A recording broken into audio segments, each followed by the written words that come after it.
Is that something you actually saw? I can visualize it some kind.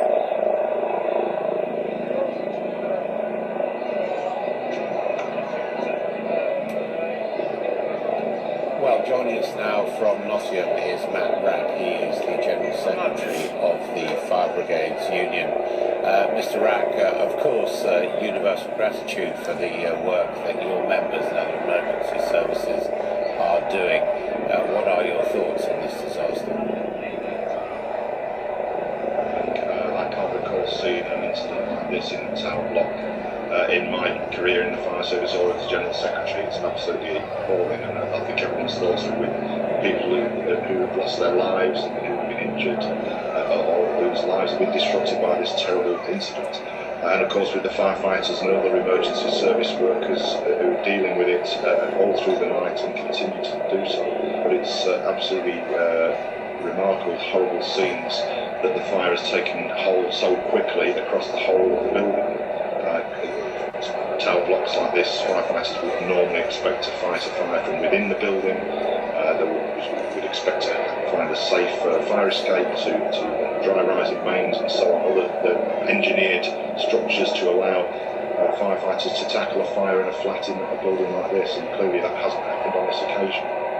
Given the standards, building standards which we have in this country, should it be possible for a fire to develop in this way? No, it should not be possible for a fire to develop in this way, and there will clearly have to be a major investigation into what has happened here. But obviously there were building regulations in the time when the block would have been built, and then there may have been refurbishments or alterations to the building subsequently, and clearly the owners and managers of the property are required to ensure that any changes meet the necessary safety requirements, and that will have to be looked at. It's hard to speculate on anything at the moment. We don't know the facts, but obviously there will need to be a very thorough investigation of how this has happened.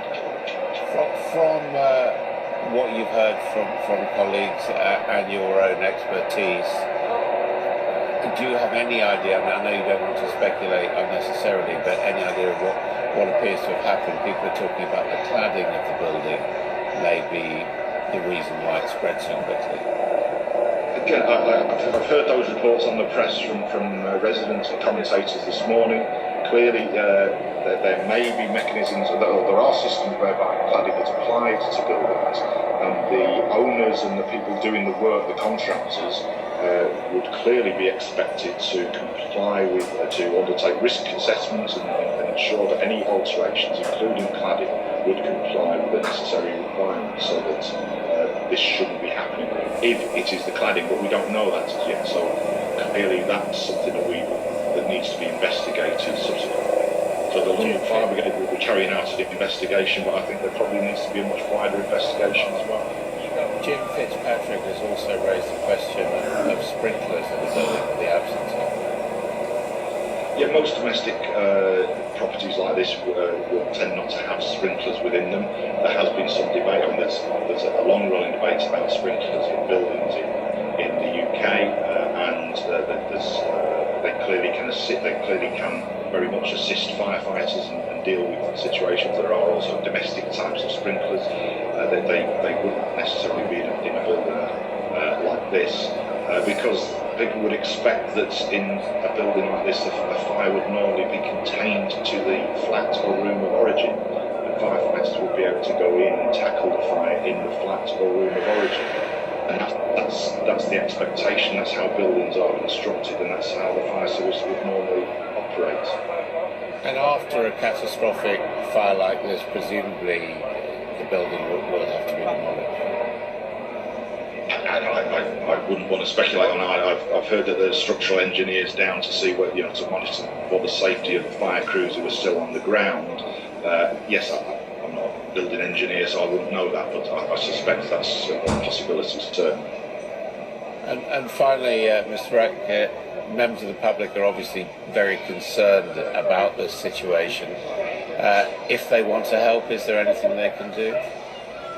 I don't know. I mean, that's something we will look at as well today to see what we can do as an organisation to help the people affected by this. And I'm sure that other agencies, and will be interested in setting up some sort of support mechanisms for particularly the residents and their friends and family of those affected by this tragedy. Certainly, as an organisation, the Fire Brigades Union would want to assist with that as well, but I don't have any information on that currently.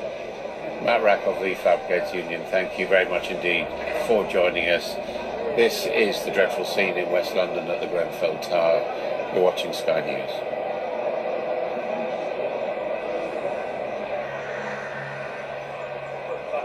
Hello, I'm Claire Bridge with your showbiz news. A warning, there's some flash photography coming up. Rapper and music producer Sean Diddy Combs has been named the world's highest paid entertainer. He earned an estimated